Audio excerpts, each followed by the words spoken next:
الحمد للہ رب العالمین والصلاة والسلام علی خاتم النبیین وعلی آلہ واصحابہ اجمعین اما بعد فاعوذ باللہ من الشیطان الرجیم بسم اللہ الرحمن الرحیم۔ ناظرین السلام علیکم ورحمۃ اللہ وبرکاتہ۔ آپ دیکھ رہے ہیں شکریہ رمضان ٹرانسمیشن اور میں آپ کے ساتھ ہوں قاری محمد عبدالحفیظ خان چشتی۔ آج کی ہم اس ٹرانسمیشن میں قرآن کریم کے حوالے سے بات کریں گے۔ ناظرین، قرآن پاک جو شب قدر میں نازل ہوا اس کی بڑی فضیلت ہے۔ نبی پاک صلی اللہ تعالی علیہ وسلم نے ارشاد فرمایا کہ جو قرآن پاک کے ایک حرف کی تلاوت کرے گا ثواب کی نیت سے، اخلاص کے ساتھ، محبت کے ساتھ، پیار کے ساتھ، جو قرآن پاک کے ایک لفظ کی، ایک حرف کی تلاوت کرے گا، اللہ اسے 10 نیکیاں عطا فرمائے گا۔ اللہ پاک اس کے 10 گناہ ختم فرما دے گا۔ الف لام میم، ان کو جمع کریں تو اس کا مخفف بنتا ہے علم۔ اب علم یہ ایک جملہ نہیں ہے، ایک لفظ نہیں ہے، اس میں 3 لفظ ہیں۔ الف علیحدہ ہے، لام علیحدہ ہے، میم علیحدہ ہے۔ جو لفظ جملہ علم کی تلاوت کرتا ہے اللہ اسے 30 نیکیاں عطا فرماتا ہے، 30 اس کے گناہ ختم ہوتے ہیں۔ اور مفسرین کرام فرماتے ہیں الف یہ بھی 3 لفظوں سے لکھا جاتا ہے۔ الف، لام اور فا، یہ 3 لفظوں کو اکٹھا کیا جائے تو تب الف بنتا ہے، اور اگر لام کو لکھا جائے تو یہ بھی 3 لفظ ہیں، لام، یہ اور میم۔ ان 3 لفظوں کو اکٹھا کرو تو پھر لام بنتا ہے، اور میم یہ بھی اسی طرح ہے، میم، یہ، میم، یہ 3 لفظ اکٹھے کرو تو پھر میم بنتا ہے۔ تو اب مفسرین کرام فرماتے ہیں کہ جو کوئی ان 3 لفظوں کی تلاوت کرے گا، ہر لفظ میں 3 لفظ جمع ہیں۔ الف کی تلاوت کرو 30 نیکیاں ملیں گی، لام کی تلاوت کرو 30 نیکیاں ملیں گی، میم کی تلاوت کرو 30 نیکیاں ملیں گی۔ تو پتہ چلا کہ الف، لام، میم 3 حرفوں کی تلاوت کرو یا علم کی تلاوت کرو تو 90 نیکیاں ملیں گی، 90 گناہ ختم ہو جائیں گے۔ آقا کریم کی یہ باحکم حدیث، آقا کریم نے فرمایا جو ایک لفظ کی تلاوت کرتا ہے اسے 10 نیکیاں ملتی ہیں۔ اور پھر کمال کی بات یہ ہے کہ یہ اعزاز کسی اور کتاب کو حاصل نہیں ہے، قرآن پاک کا اعزاز ہے کہ جس کو جتنا پڑھو اتنا شوق تلاوت بڑھتا چلا جاتا ہے، لذت تلاوت بڑھتی چلی جاتی ہے۔ ایک آیت کو بار بار پڑھو دل نہیں اکتاتا، دل کرتا ہے پڑھتے رہو، بار بار پڑھتے رہو، بار بار ثواب ملتا رہتا ہے۔ دنیا کی آپ کوئی کتاب پڑھ کے دیکھیں، 1 2 بار 3 بار 4 بار پڑھیں گے، دوبارہ ہاتھ لگانے کو دل نہیں کرتا۔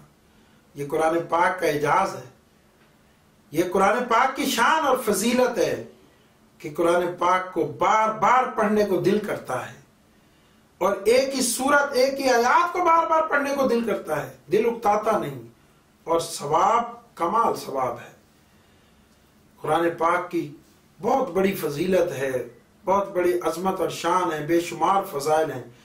حضرت مولا علی شیر خدا کرم اللہ تعالی وجہ الکریم فرماتے ہیں کہ اگر قرآن پاک کی جو پہلی سورت فاتحہ شریف ہے، جس کی صرف 7 آیات مبارکہ ہیں، 7 آیات مبارکہ سورت فاتحہ شریف کی، حضرت علی اور مرتضیٰ شیر خدا رضی اللہ تعالیٰ عنہ فرماتے ہیں کہ اگر میں سورت فاتحہ کی تفسیر لکھوں نا، لکھنے بیٹھوں سورت فاتحہ کی تفسیر، اتنی ضخیم لکھ دوں کہ 70 اونٹوں کا بوجھ تیار کر دوں۔ جتنا 70 اونٹ وزن اٹھاتے ہیں نا، اس سے بھی زیادہ وزن میں سورۃ فاتحہ کی تفسیر کا لکھ دوں، اتنی ضخیم تفسیر لکھ دوں، اور سورۃ فاتحہ ہر بیماری کے لیے شفا ہے۔ جو بھی بیماری ہے، جو بھی دکھ ہے، تکلیف ہے، اس کی نیت کر کے سورۃ فاتحہ شریف پڑھ کے دم کریں، اول آخر درود شریف، سورۃ فاتحہ شریف، اس تکلیف کو ذہن میں رکھ کے پڑھ کے دم کریں، پانی پر دم کر کے پئیں، انشاءاللہ لا علاج میں بیماری کا بھی علاج ہو جائے گا۔ نبی پاک صلی اللہ تعالیٰ علیہ وسلم نے ارشاد فرمایا، خیرکم من تعلم القرآن وعلمہ، حضور فرماتے ہیں تم میں سے بہترین وہ ہے جو قرآن پاک پڑھتا ہے، پڑھاتا ہے، جو قرآن پاک سیکھتا ہے اور سکھاتا ہے۔ اور نبی پاک صلی اللہ تعالیٰ علیہ وسلم نے ارشاد فرمایا کہ جس نے قرآن پاک پڑھا، یاد رکھا، اس پر عمل کیا تو وہ قیامت والے دن اللہ کے معزز فرشتوں کے ساتھ ہوگا۔ عامل قرآن، جو قرآن پاک پر عمل کرنے والا ہوگا، اللہ تعالیٰ کے معزز فرشتوں کے ساتھ ہوگا۔ اور نبی کریم صلی اللہ علیہ وسلم نے ارشاد فرمایا کہ جس نے حافظ قرآن کی عزت کی، اس نے مجھ اللہ کے نبی کی عزت کی ہے۔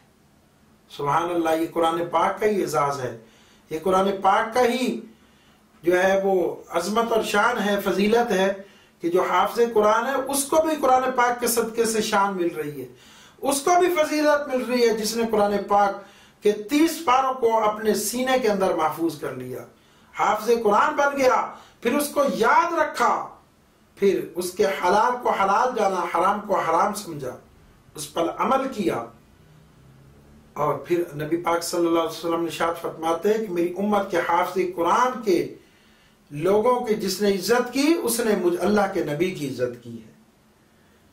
پنجابی شاعر نے کیا خوب کہا ہے، اے قرآن نورانی شیشہ جڑا رب دا راہ دکھلاوے، جو کوئی نو پڑھے تے عمل کماوے، اس سدھا ہی جنت جاوے۔ ناظرین، بس میں انہی الفاظوں پر اختتام کرتا ہوں، کیونکہ اگر ہم لیلۃ القدر کی فضیلت کو لیں تو اس کی بھی بہت بڑی فضیلت ہے، کیونکہ یہ نزول قرآن کی رات ہے، اس کے بھی بڑے فضائل ہیں، اور قرآن پاک کے فضائل پہ بات کی جائے تو اس کے بھی بے شمار فضائل ہے، کیونکہ یہ اللہ کا کلام ہے، کلام اللہ ہے۔ نبی پاک صلی اللہ تعالی وسلم نے ارشاد فرمایا کہ جو شخص چاہتا ہے کہ میں اپنے نبی کی زیارت کروں تو وہ قرآن پاک کی زیارت کر لیا کرے، کیونکہ چہرہ مصطفیٰ اصل قرآن ہے، عاشقوں کی تلاوت میں لاکھوں سلام۔ جس نے حضور کی زیارت کرنی ہے وہ قرآن کی تلاوت زیارت کر لے، اور جو چاہتا ہے کہ میں اپنے رب سے کلام کروں، اپنے رب سے باتیں کروں، کریم رؤوف الرحیم نبی صلی اللہ علیہ وسلم ارشاد فرماتے ہیں کہ وہ قرآن پاک کی تلاوت کر لیا کرے، کیونکہ قرآن اللہ کا کلام ہے۔ جس نے قرآن پاک کی تلاوت کی، اس نے سمجھو اپنے رب سے کلام کر لیا، اپنے رب سے باتیں کر لی، گفتگو کر لی، کیونکہ یہ کلام اللہ ہے۔